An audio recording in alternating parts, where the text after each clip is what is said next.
지금 이 말을 이해하지 못하면 당신은 평생 돈 앞에서 같은 선택만 반복하게 될 것입니다. 나는 수없이 많은 사람을 보았습니다. 성실했지만 가난했고, 능력이 있었지만 끝내 기회를 잡지 못했으며, 누구보다 열심히 일했지만 항상 마지막에 남는 것이 없던 사람들 말입니다. 그들의 손에는 같은 연장이 있었고 같은 시간과 같은 땀을 흘렸지만 결과는 늘 달랐습니다. 그 차이는 재능도 환경도 아니었습니다. 오직 머릿속에서 자동으로 떠오르는 하나의 생각. 나는 젊은 시절 항구에서 그 사실을 뼈저리게 배웠습니다. 새벽 바닷바람은 짠 냄새를 품고 있었고 철판이 부딪히는 소리가 귀를 때리던 현장에서 나는 한 인부와 함께 서 있었습니다. 그는 나보다 나이가 많았고 손에는 굳은 살이 가득했으며 누구보다 현장을 잘 아는 사람이었습니다. 그런데도 그는 늘 같은 자리에서 같은 일을 하고 있었습니다. 나는 그에게 물었습니다. 왜 더 큰 일을 해보지 않느냐고, 왜 책임자가 되려 하지 않느냐고. 그는 잠시 웃더니 이렇게 말했습니다. 나는 그런 사람이 아닙니다. 그 말은 변명이 아니라 그의 진심이었습니다. 그 순간 나는 깨달았습니다. 사람을 가난하게 만드는 것은 돈이 없다는 사실이 아니라 스스로를 규정해버리는 생각이라는 것을. 생각은 소리 없이 삶의 방향을 정합니다. 아무도 눈치채지 못하는 사이에 선택을 제한하고 행동의 폭을 줄이며 결국 재산의 크기까지 결정합니다. 많은 사람은 가난을 외부에서 찾습니다. 경기가 나빠서, 운이 없어서, 배경이 없어서라고 말합니다. 그러나 내가 본 진실은 달랐습니다. 가난은 대부분 머릿속에서 먼저 시작됩니다.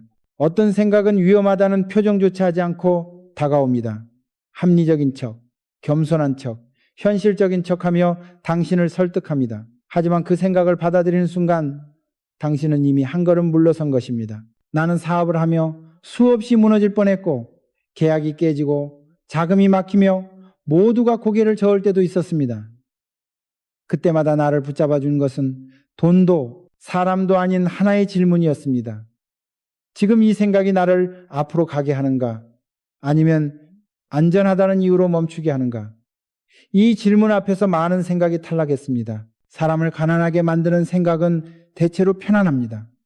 지금을 유지하라고 속삭이고 위험을 피하라고 말하며 괜히 나섰다 잃느니 차라리 이대로가 낫다고 설득합니다. 그러나 나는 수없이 확인했습니다. 그런 생각을 따르는 사람은 평생 안전했을지 몰라도 단 한 번도 크게 앞으로 나아가지 못했습니다. 항구에서 만났던 그 인부 역시 나쁜 사람이 아니었고 게으르지도 않았습니다. 다만 그는 스스로에게 허락하지 않았습니다. 더 큰 선택을, 더 큰 책임을, 더 큰 실패의 가능성을 말입니다. 그 허락되지 않은 생각 하나가 그의 평생을 결정했습니다. 나는 그날 이후 사람을 볼 때 손이나 이력보다 먼저 생각을 봅니다. 말을 듣고 망설임을 보고 선택의 기준을 봅니다. 그리고 거의 틀리지 않습니다. 당신이 지금 어떤 재산을 가지고 있든 어떤 위치에 있든 그 결과는 우연이 아닙니다. 당신이 오랫동안 품어온 생각의 총합입니다.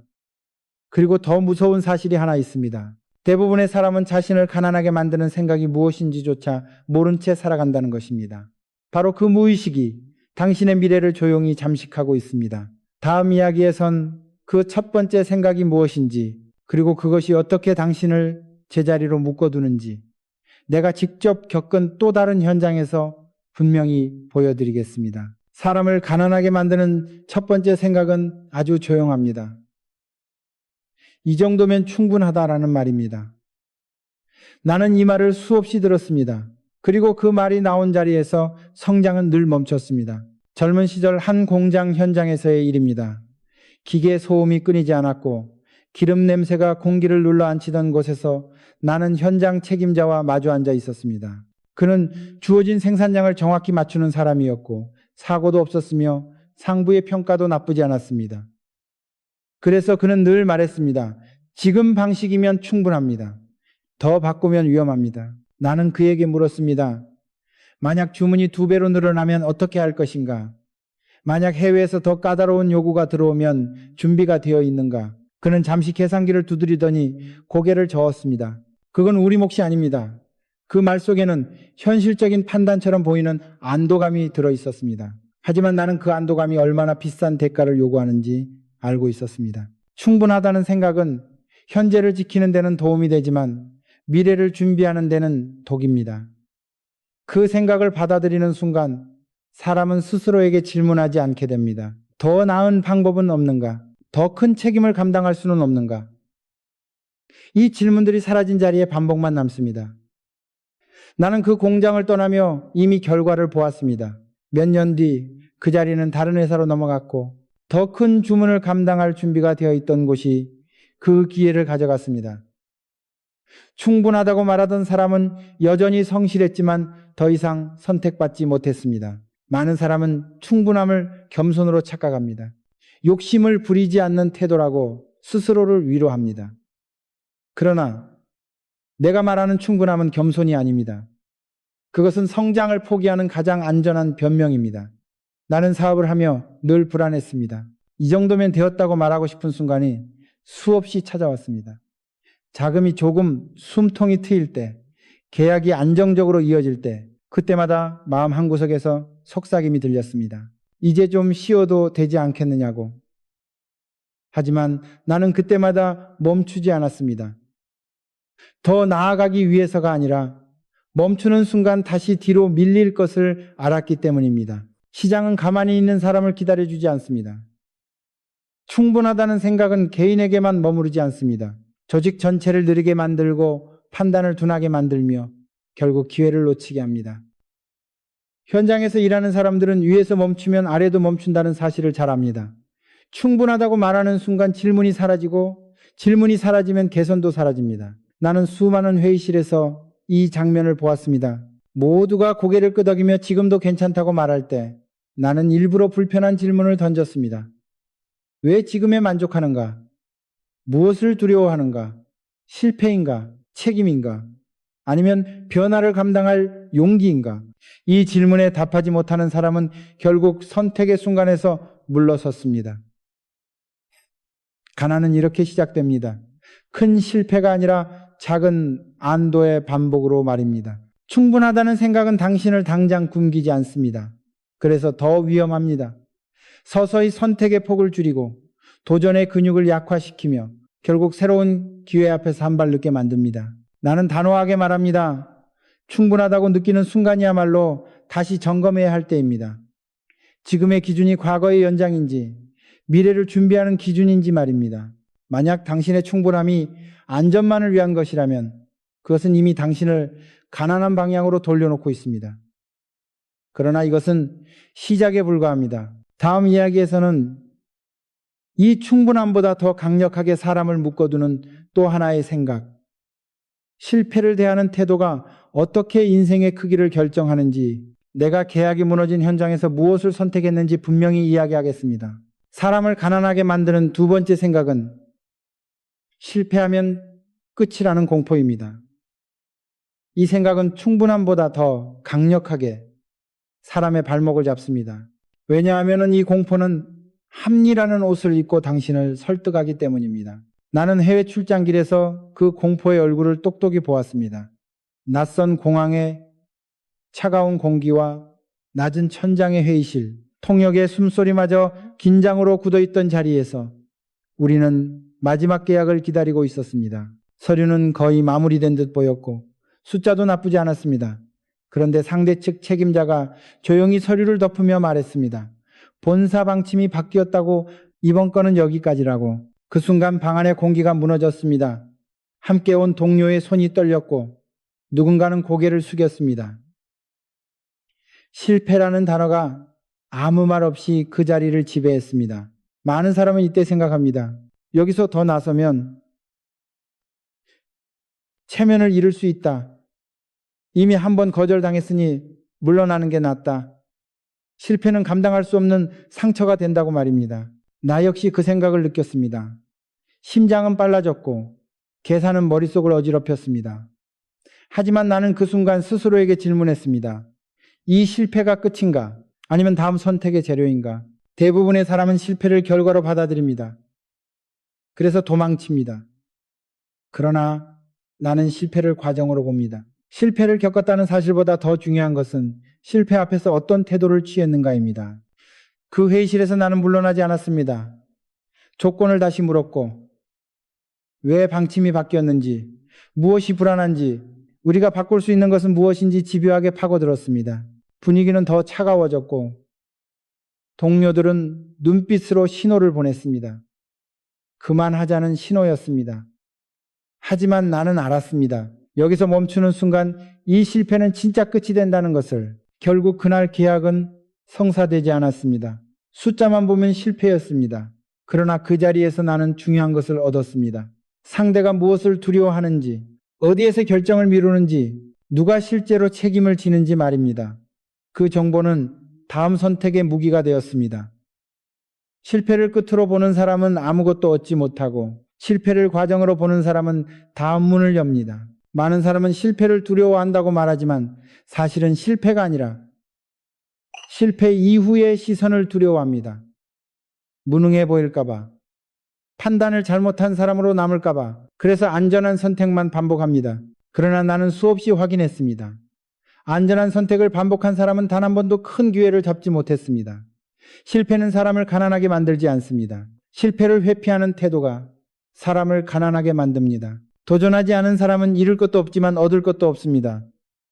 반면 실패를 감당한 사람은 당장은 상처를 입어도 선택의 폭이 넓어집니다. 나는 사업을 하며 실패의 숫자를 세지 않았습니다.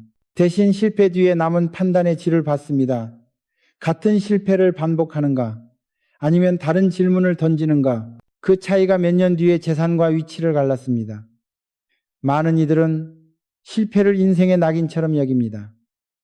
한 번의 좌절이 평생을 규정한다고 믿습니다. 그래서 스스로에게 이렇게 말합니다. 다시는 저런 선택을 하지 않겠다고. 그러나 그 말 속에는 다시는 도전하지 않겠다는 선언이 숨어 있습니다. 나는 단호하게 말합니다. 실패를 피하는 사람은 평생 실패합니다. 왜냐하면 아무것도 시도하지 않았기 때문입니다. 실패를 통과한 사람만이 다음 단계로 갈 수 있습니다.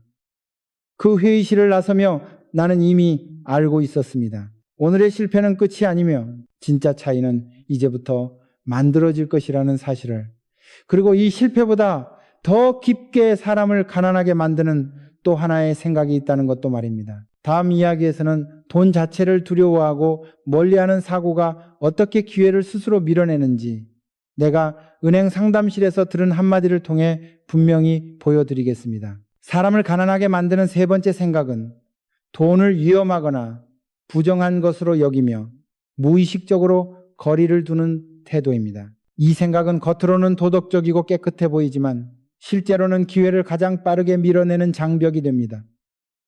나는 한 은행 상담실에서 그 장벽의 실체를 보았습니다. 창문 밖으로 오후의 빛이 비스듬히 들어오고 서류철 넘기는 소리만 또각거리던 자리에서 담당자는 낮은 목소리로 말했습니다. 이 규모의 자금은 부담이 큽니다. 혹시 무리한 확장은 아닌지요? 그 말은 조언처럼 들렸고 조심하라는 친절처럼 보였습니다. 그러나 그 순간 나는 그의 질문보다 내 안에서 떠오른 생각을 더 경계했습니다. 돈을 끌어오는 일은 위험하다는 생각, 빚은 피해야 한다는 생각, 돈이 많아지면 문제가 생긴다는 오래된 인식 말입니다. 많은 사람은 이런 생각을 미덕처럼 품습니다.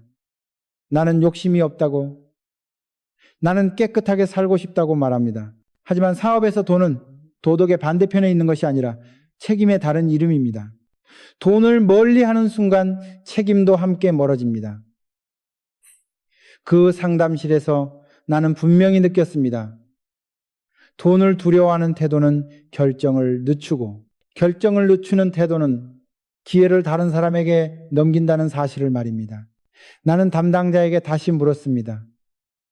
위험이 아니라면 무엇이 문제인지, 숫자가 아니라 의지가 문제라면 그 근거는 무엇인지.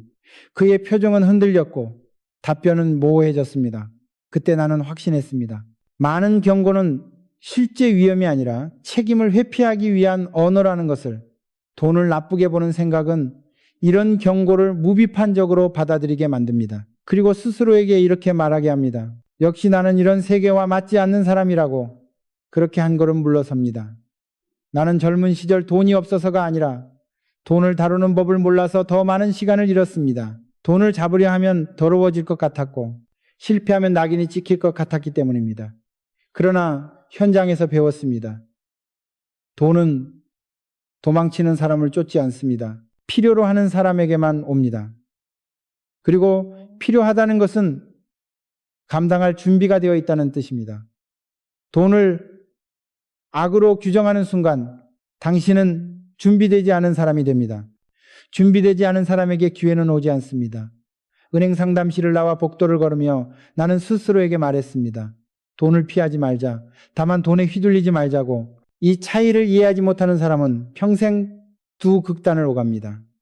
돈을 혐오하거나 돈에 매달리거나 둘 다 같은 결과로 이어집니다. 판단이 흐려지고 선택이 작아집니다. 돈을 도구로 보는 사람만이 방향을 잡습니다.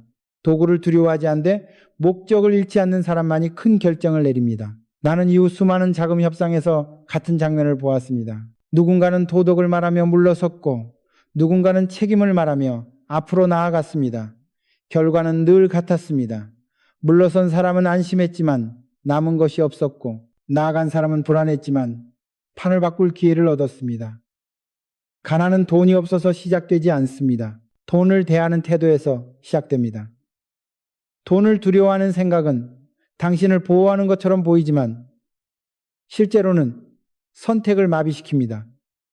나는 단호하게 말합니다. 돈을 악으로 보는 순간 당신은 이미 게임에서 내려온 것입니다. 그러나 이것도 끝이 아닙니다.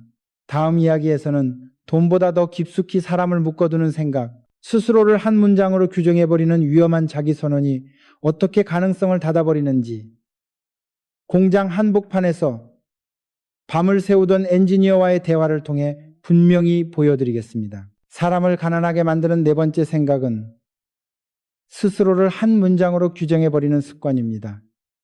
나는 원래 이런 사람이다 라는 말처럼 위험한 선언은 없습니다. 나는 한 공장 한복판에서 그 선언이 어떻게 가능성을 잘라내는지 보았습니다.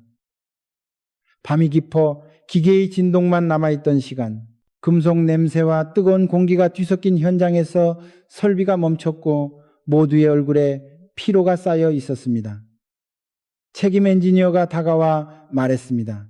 이 문제는 구조적으로 어렵습니다. 나는 이런 복잡한 설계는 해본 적이 없습니다. 그 말은 사실처럼 들렸고 이력서로 증명되는 문장처럼 보였습니다. 그러나 나는 그에게 물었습니다. 그러면 누가 할 수 있는가? 언제까지 기다릴 것인가? 그는 잠시 침을 삼키며 대답했습니다. 그런 사람을 데려와야 합니다.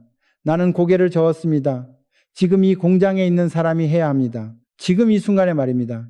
많은 사람은 자신을 설명한다고 믿지만 사실은 스스로를 제한합니다. 경험이 없다는 말로 가능성을 닫고 성향을 이유로 책임을 피합니다. 나는 그 엔지니어를 다그치지 않았습니다.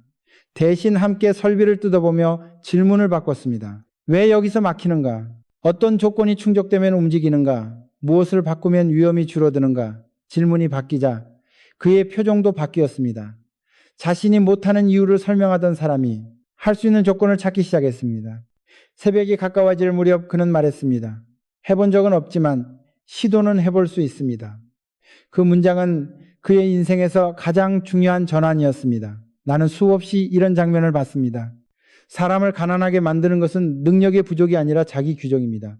나는 기술자가 아니다. 나는 영업 체질이 아니다. 나는 숫자에 약하다. 라는 말들은 모두 비슷한 역할을 합니다. 당장은 마음을 편하게 하지만 다음 선택의 문을 잠굽니다. 스스로를 규정한 사람은 그 규정에 맞는 선택만 찾습니다. 규정 밖의 기회가 와도 보지 못합니다. 나는 젊은 시절 수없이 나 자신에게서 이 습관을 떼어내야 했습니다. 농사꾼의 아들이라는 규정, 배운 것이 없다는 규정, 사업을 논하기엔 어울리지 않는 사람이라는 규정 말입니다. 그 규정을 받아들였다면 나는 여기까지 오지 못했을 것입니다. 사람은 규정이 아니라 행동으로 증명됩니다. 그러나 행동은 규정을 깬 사람에게만 허락됩니다. 그 엔지니어는 그날 이후 달라졌습니다. 문제를 보면은 먼저 이렇게 말했습니다. 해본 적은 없지만 해보겠습니다. 그 한 문장이 그의 경력을 바꾸었고 공장의 흐름도 바꾸었습니다. 많은 이들은 자기 규정이 겸손이라고 착각합니다. 자신을 낮추는 태도가 미덕이라고 믿습니다. 하지만 그것은 겸손이 아니라 책임 회피입니다. 겸손한 사람은 자신의 한계를 인정하되 그 한계를 이유로 물러서지 않습니다. 반면 자기 규정에 갇힌 사람은 한계를 방패로 삼아 움직이지 않습니다. 나는 단호하게 말합니다. 스스로를 한 문장으로 설명하는 순간 당신의 인생도 그 문장만큼으로 줄어듭니다. 당신이 어떤 사람인지 결정하는 것은 과거가 아니라 지금의 선택입니다. 지금 이 순간 어떤 질문을 던지는지가 당신의 크기를 만듭니다. 그러나 여기서 멈추면 안 됩니다. 자기 규정만큼이나 위험한 또 하나의 생각이 있습니다. 바로 남들의 선택에 기대어 평균 속으로 숨는 사고입니다. 다음 이야기에서는 회의실 한가운데에서 다수가 고개를 끄덕일 때 왜 나는 혼자 다른 결정을 내렸는지, 그리고 그 선택이 어떻게 판을 바꾸었는지 분명히 이야기하겠습니다. 사람을 가난하게 만드는 다섯 번째 생각은 다수가 선택한 길에 숨어 안도하는 태도입니다. 남들도 다 그렇게 한다는 말만큼 판단을 마비시키는 주문은 없습니다. 나는 한 회의실에서 그 주문이 어떻게 책임을 증발시키는지 보았습니다. 낮은 형광등 아래 종이컵에 커피가 식어가고 창밖에서는 비가 일정한 리듬으로 유리를 두드리던 날이었습니다. 모두가 같은 자료를 보고 있었고 같은 결론을 향해 고개를 끄덕였습니다. 지금은 무리하지 말자. 시장이 안정될 때까지 기다리자. 다른 회사들도 움직이지 않는다. 그 말들은 합리처럼 들렸고 안전처럼 보였습니다. 그러나 나는 그 안전이 얼마나 비싼지 알고 있었습니다. 다수의 선택은 책임을 분산시키지만 결과는 분산시키지 않습니다. 결과는 언제나 한 방향으로만 옵니다. 그 회의실에서 나는 질문을 던졌습니다. 우리가 기다리는 동안 무엇을 잃는가? 안정이 오지 않으면 무엇을 할 것인가? 그 질문에 누구도 즉시 답하지 못했습니다. 침묵이 흘렀고 누군가는 시계를 봤습니다. 다수의 선택은 이렇게 시간을 먹습니다. 그리고 시간은 기회보다 먼저 사라집니다. 사람들은 평균에 기대면 안전하다고 믿습니다. 실패해도 혼자가 아니기 때문입니다. 그러나 평균은 보호막이 아니라 천장입니다. 그 아래에 머무는 한 크게 떨어질 위험은 줄어들지 몰라도 크게 올라갈 가능성도 함께 사라집니다. 나는 그날 다수의 결론과 다른 결정을 내렸습니다. 모두가 반대하는 방향이 아니라 모두가 미루는 결정을 지금 하자는 쪽이었습니다. 반대는 거셌고 표정은 굳었습니다. 누군가는 말했다. 책임질 수 있느냐고. 나는 대답했습니다. 책임은 분명히 지겠다고. 그 말이 회의실의 공기를 바꿨습니다. 다수의 선택 뒤에 숨어있던 불안이 드러났기 때문입니다. 많은 사람은 다수가 옳다고 믿습니다. 그러나 다수는 대개 확신이 아니라 두려움으로 모입니다. 실패했을 때 혼자 남고 싶지 않다는 마음, 그 마음이 사람을 평균으로 끌어당깁니다. 나는 사업을 하며 이 패턴을 수없이 봤습니다. 모두가 기다릴 때 움직인 사람이 판을 바꿨고 모두가 움직일 때 따라간 사람은 언제나 늦었습니다. 평균에 기대는 사고는 스스로 생각할 필요를 없애줍니다. 그래서 편합니다. 자료를 더 읽지 않아도 되고 질문을 더 하지 않아도 되며 결정의 무게를 혼자 감당하지 않아도 됩니다. 그러나 편안함은 대가를 요구합니다. 판단의 근육이 약해지고 결국 선택의 순간에 남의 눈치를 보게 됩니다. 그 순간 당신의 인생은 당신의 것이 아닙니다. 회의실을 나서며 나는 스스로에게 다짐했습니다. 다수의 의견을 참고하되 다수의 판단을 빌려 쓰지 말자고. 판단은 언제나 개인의 몫이며 결과 역시 개인의 몫이라는 사실을 잊지 말자고 말입니다. 나는 다수의 반대 속에서 내린 결정이 늘 옳았다고 말하지 않습니다. 틀린 적도 많았습니다. 그러나 한 가지는 분명합니다. 그 선택들은 모두 나를 앞으로 데려갔습니다. 반면 평균에 숨는 선택은 단 한 번도 나를 다음 단계로 옮기지 못했습니다. 가난은 종종 무능에서 오지 않습니다. 판단을 타인에게 위임하는 순간부터 시작됩니다. 당신이 지금 평균 속에 안도하고 있다면 그것은 안전이 아니라 정체의 신호일 수 있습니다. 그리고 이 평균의 함정 뒤에는 더 교묘한 생각이 기다리고 있습니다. 바로 지금은 때가 아니다라는 미루기입니다. 다음 이야기에서는 기회가 눈앞에 있을 때 왜 사람들은 시간을 핑계로 스스로를 늦추는지, 사막 같은 현장에서 내가 본 망설임의 대가를 통해 분명히 이야기하겠습니다. 사람을 가난하게 만드는 여섯 번째 생각은 늘 그럴듯한 옷을 입고 나타납니다. 지금은 때가 아니다 라는 말입니다. 나는 이 말을 사막 같은 현장에서 들었습니다. 태양이 낮게 깔린 먼지 위로 내려앉고 바람은 뜨거운 숨을 몰아치던 곳, 임시 사무실의 얇은 벽 너머로 발전기 소음이 일정하게 울리던 오후였습니다. 우리는 현장을 둘러봤고 조건은 거칠었지만 길은 보였습니다. 그러나 동행한 한 사람은 고개를 저으며 말했습니다. 지금은 준비가 부족합니다. 상황이 안정되면 다시 검토하죠. 그 말은 신중처럼 들렸고 합리처럼 보였습니다. 하지만 나는 그 말 속에 숨어있는 진짜 의미를 알고 있었습니다. 실패를 지금이 아닌 내일로 미루겠다는 뜻, 책임을 오늘이 아닌 언젠가로 넘기겠다는 뜻 말입니다. 때가 아니라는 생각은 사람을 굶기지 않습니다. 그래서 더 위험합니다. 오늘의 결정을 내일로 미루고 내일의 결정을 또 다음으로 미루게 만듭니다. 결국 기회는 준비가 끝날 때까지 기다려주지 않습니다. 나는 그날 현장에서 질문을 바꿨습니다. 무엇이 부족한가? 자금인가? 인력인가? 기술인가? 아니면 용기인가?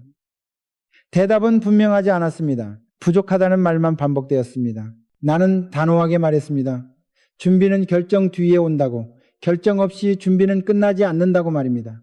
많은 사람은 준비가 완벽해지면 움직일 수 있다고 믿습니다. 그러나 완벽한 준비는 존재하지 않습니다. 준비라는 말은 대부분 두려움의 다른 이름입니다. 나는 사업에서 수없이 불완전한 상태로 시작했습니다. 서류가 덜 갖춰진 채로, 길이 완전히 정리되지 않은 채로, 계산이 끝나지 않은 채로 말입니다. 그럼에도 움직였습니다. 움직이면서 채웠기 때문입니다. 멈춰서 채우려는 사람은 영원히 채우지 못합니다. 사막의 현장에서 우리는 선택해야 했습니다. 지금 시작할 것인가? 아니면 더 나은 때를 기다릴 것인가? 기다리자는 의견은 많았고 시작하자는 의견은 적었습니다. 나는 소수의 쪽에 섰습니다. 그 결정은 편안하지 않았고 밤마다 계산이 머릿속을 흔들었습니다. 그러나 한 가지는 분명했습니다. 시작하지 않으면 아무 일도 일어나지 않는다는 사실 말입니다. 때를 기다리는 사고는 이렇게 사람을 늦춥니다. 시작의 문턱에서 발을 떼지 못하게 하고 결국 다른 사람이 먼저 지나가게 합니다. 그리고 나서 이렇게 말합니다. 운이 없었다고, 시기가 나빴다고. 그러나 진실은 다릅니다. 선택이 없었을 뿐입니다. 나는 수없이 봤습니다. 기회는 대개 불편한 얼굴로 찾아옵니다. 조건이 완벽하지 않고 주변이 소란스럽고 계산이 흔들리는 상태에서 말입니다. 그때 지금은 때가 아니다라는 생각을 선택한 사람은 늘 같은 자리에 남았습니다. 반면 불완전함을 감수한 사람은 다음 단계로 옮겨갔습니다. 가난은 이렇게 축적됩니다. 큰 실패가 아니라 작은 미루기의 연속으로 말입니다. 오늘 하지 않은 결정은 내일 더 무거워지고 결국 감당할 수 없는 선택으로 돌아옵니다. 나는 단호하게 말합니다. 때는 오지 않습니다. 때는 만드는 것입니다. 결정이 때를 만들고 행동이 그 결정을 증명합니다. 사막의 바람 속에서 나는 다시 한번 확인했습니다. 늦추는 사고는 가장 교묘한 적이라는 사실을. 그러나 이것도 아직 끝이 아닙니다. 다음 이야기에서는 미루기보다 더 깊게 사람을 묶어두는 생각, 스스로 결정하지 않고 남에게 기대는 의존의 함정이 어떻게 인생의 주도권을 빼앗는지 투자자와 마주 앉은 협상 테이블 위에서 분명히 보여드리겠습니다. 사람을 가난하게 만드는 일곱 번째 생각은 스스로 결정하지 않고 남의 판단에 기대려는 의존입니다. 이 생각은 책임을 줄여주는 것처럼 보이지만 사실은 인생의 방향타를 남에게 넘기는 행위입니다. 나는 투자자와 마주 앉은 협상 테이블에서 그 위험을 분명히 보았습니다. 두꺼운 카펫이 발소리를 삼키고 유리잔에 얼음이 부딪히는 소리만 또렷하던 회의실에서 상대는 친절했습니다. 조언도 많았고 경험담도 풍부했습니다. 그는 말했습니다. 이 조건이 업계 평균이라고, 모두가 이 정도에서 합의한다고, 당신을 위해서라도 이 선에서 멈추는 게 좋겠다고. 그 말들은 배려처럼 들렸고 합리처럼 보였습니다. 그 순간 많은 사람은 마음이 놓입니다. 누군가 대신 판단해 주었기 때문입니다. 그러나 나는 그 안도감이 얼마나 위험한지 알고 있었습니다. 판단을 넘기는 순간 결과에 대한 주도권도 함께 넘겨진다는 사실을 말입니다. 나는 질문을 던졌습니다. 이 조건이 그들에게 왜 좋은지, 우리가 감당해야 할 리스크는 무엇인지, 만약 상황이 달라지면 누가 책임지는지 질문이 이어지자 분위기는 서서히 굳어졌습니다. 친절은 계산으로 바뀌었고 미소는 서류 뒤로 숨었습니다. 그때 나는 확신했습니다. 의존은 관계를 부드럽게 만들지 않습니다. 오히려 관계의 균형을 깨뜨립니다. 스스로 결정하지 않는 사람은 협상의 상대가 아니라 대상이 됩니다. 많은 사람은 전문가의 말이라면 옳을 것이라 믿습니다. 경험이 많으니 나보다 잘 알 것이라고 생각합니다. 그러나 전문가도 자신의 이해관계 안에서 판단합니다. 그 사실을 인정하지 않는 순간 당신은 타인의 계산 속 변수로 들어갑니다. 나는 젊은 시절 그 함정을 여러 번 지나쳤습니다. 조언을 듣되 판단은 내 몫으로 남겨두지 않으면 어느새 내 선택이 아닌 길을 걷고 있다는 것을 배웠습니다. 의존은 이렇게 시작됩니다. 작은 판단을 맡기고 다음 판단도 맡기고 결국 중요한 결정 앞에서 스스로 질문하는 법을 잊어버립니다. 그 상태에서 실패가 오면 이렇게 말합니다. 그 사람이 그렇게 하자고 했다고. 그러나 인생은 대리 책임을 인정하지 않습니다. 결과는 언제나 당신에게 돌아옵니다. 그 협상 테이블에서 나는 조건을 모두 받아들이지 않았습니다. 일부는 거절했고 일부는 다시 제안했습니다. 상대는 난색을 보였고 동석한 이들은 고개를 저었습니다. 그 순간 느껴지는 공기는 무거웠지만 마음은 오히려 가벼웠습니다. 적어도 판단은 내 손에 있었기 때문입니다. 나는 늘 말합니다. 의존은 실패를 줄여주지 않습니다. 실패의 원인을 흐릴 뿐입니다. 스스로 결정한 실패는 다음 선택의 재료가 되지만 남의 판단에 따른 실패는 분노와 후회만 남깁니다. 가난은 종종 정보의 부족에서 오지 않습니다. 판단을 외주준 결과로 옵니다. 누군가의 말에 기대어 안전하다고 느끼는 순간 당신의 인생은 조용히 타인의 전략에 편입됩니다. 나는 단호하게 말합니다. 조언은 들으십시오. 그러나 결정은 빼앗기지 마십시오. 결정하지 않는 자유는 존재하지 않습니다. 미루거나 맡기는 것도 하나의 결정이며 그 책임은 결국 당신의 몫입니다. 협상 테이블을 떠나며 나는 다시 한번 확인했습니다. 인생의 방향은 혼자 정해야 한다는 사실을 말입니다. 그러나 이 의존의 함정 뒤에는 더 교묘한 생각이 숨어 있습니다.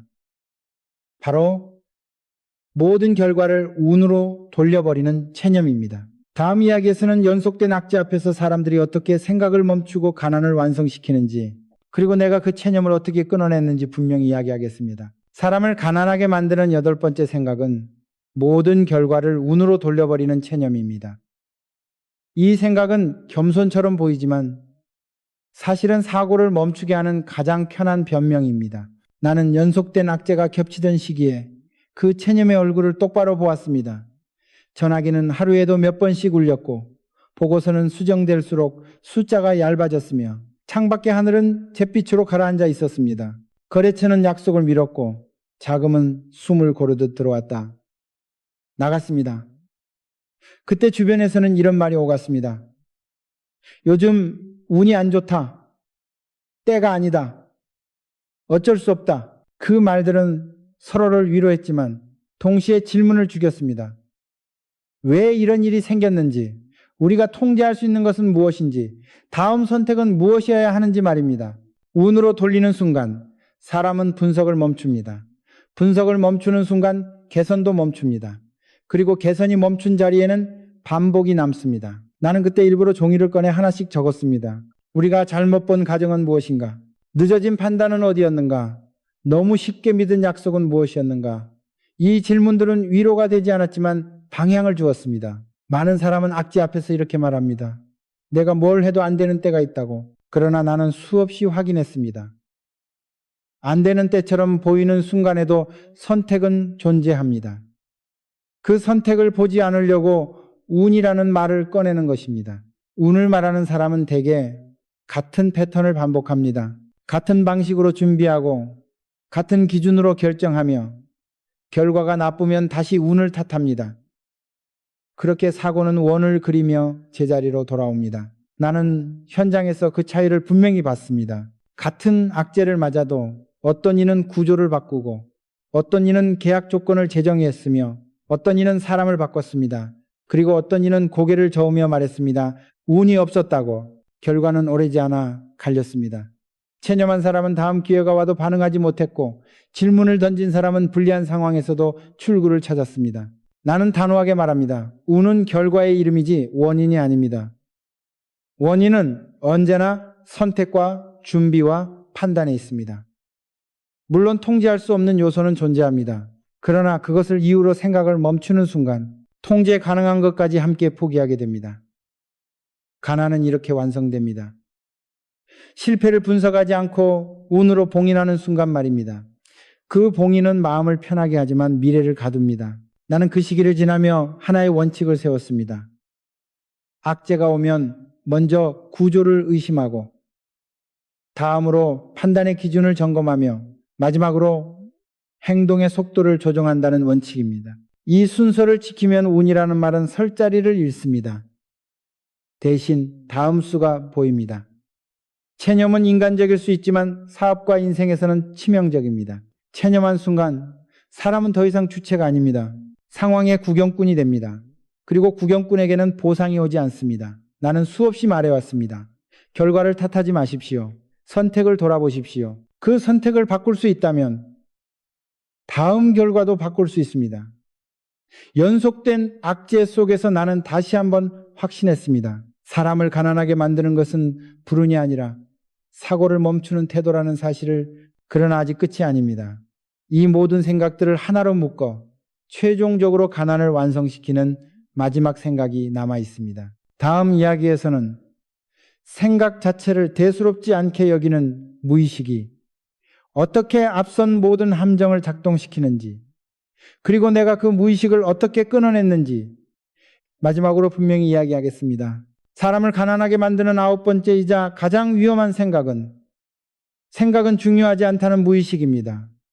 이 생각은 앞서 말한 모든 함정을 하나로 묶어 조용히 작동합니다. 충분하다고 멈추게 만들고 실패를 두려워하게 하며 돈을 멀리하게 하고 스스로를 규정하게 만들고 다수에 숨게 하고 때를 핑계로 미루게 하며 판단을 남에게 맡기고 결과를 운으로 봉인하게 만드는 중심에는 바로 이 무의식이 있습니다.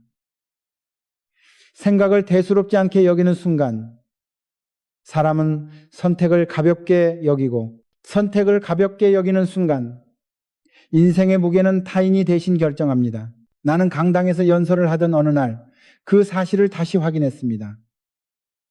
수백 개의 시선이 모인 공간에서 사람들은 고개를 끄덕였고 박수도 나왔지만 연설이 끝난 뒤 다가온 한 사람이 이렇게 말했습니다. 말은 좋은데 현실은 다르지 않습니까? 생각한다고 달라질 게 있겠습니까? 그 질문은 솔직했고 많은 이들의 마음을 대변하고 있었습니다. 나는 잠시 침묵하다가 이렇게 대답했습니다. 현실은 생각이 만든 결과라고. 지금 당신이 현실이라고 부르는 것은 과거에 반복된 생각의 총합이라고 말입니다. 사람들은 행동이 먼저라고 믿습니다. 그러나 행동은 갑자기 나오지 않습니다. 생각이 기준을 만들고 기준이 선택을 만들며 선택이 행동을 낳습니다. 이 연결고리를 무시하는 순간 사람은 왜 같은 결과가 반복되는지 이해하지 못합니다. 나는 젊은 시절 수없이 같은 실수를 반복했습니다. 이유를 모르고 행동만 바꾸려 했기 때문입니다. 사람을 바꾸고 장소를 바꾸고 방식도 바꿨지만 결과는 크게 달라지지 않았습니다. 그때 깨달았습니다. 생각의 기준이 그대로라면 행동은 모양만 달라질 뿐 방향은 같다는 사실을. 생각은 습관이 됩니다. 습관은 무의식이 되고 무의식은 당신이 의식하지 않는 순간에도 선택을 대신합니다. 그래서 무섭습니다. 가난은 어느 날 갑자기 오지 않습니다. 생각을 점검하지 않는 하루하루가 쌓여서 옵니다. 나는 그 이후로 스스로에게 단순하지만 무거운 질문을 던졌습니다. 이 생각이 나를 확장시키는가? 아니면 보호한다는 명목으로 축소시키는가? 이 질문 앞에서 많은 생각이 탈락했습니다. 안전을 이유로 한 생각, 체면을 이유로 한 생각, 남들의 시선을 이유로 한 생각 말입니다. 남은 것은 단순한 기준이었습니다. 앞으로 가는가, 멈추는가, 이 기준은 사업에서도 인생에서도 유효했습니다. 선택이 복잡해질수록 기준은 단순해야 합니다. 그래야 흔들리지 않습니다. 사람들은 종종 묻습니다. 무엇을 더 배워야 합니까? 어떤 기술이 필요합니까? 나는 이렇게 답합니다. 무엇을 배우기 전에 무엇을 생각하고 있는지부터 보라고. 그 생각이 당신을 어디로 데려가고 있는지 점검하라고 말입니다. 생각을 바꾸는 일은 고통스럽습니다. 오래 믿어온 기준을 의심해야 하고 편안한 설명을 내려놓아야 하며 책임을 다시 끌어안아야 하기 때문입니다. 그러나 그 고통을 통과하지 않고는 결코 다른 결과에 도달할 수 없습니다. 나는 단호하게 말합니다. 생각을 가볍게 여기는 사람은 인생을 가볍게 살게 됩니다. 반대로 생각을 다루는 사람은 결과를 다룹니다. 재산은 통장에 쌓이기 전에 머릿속에서 먼저 쌓입니다.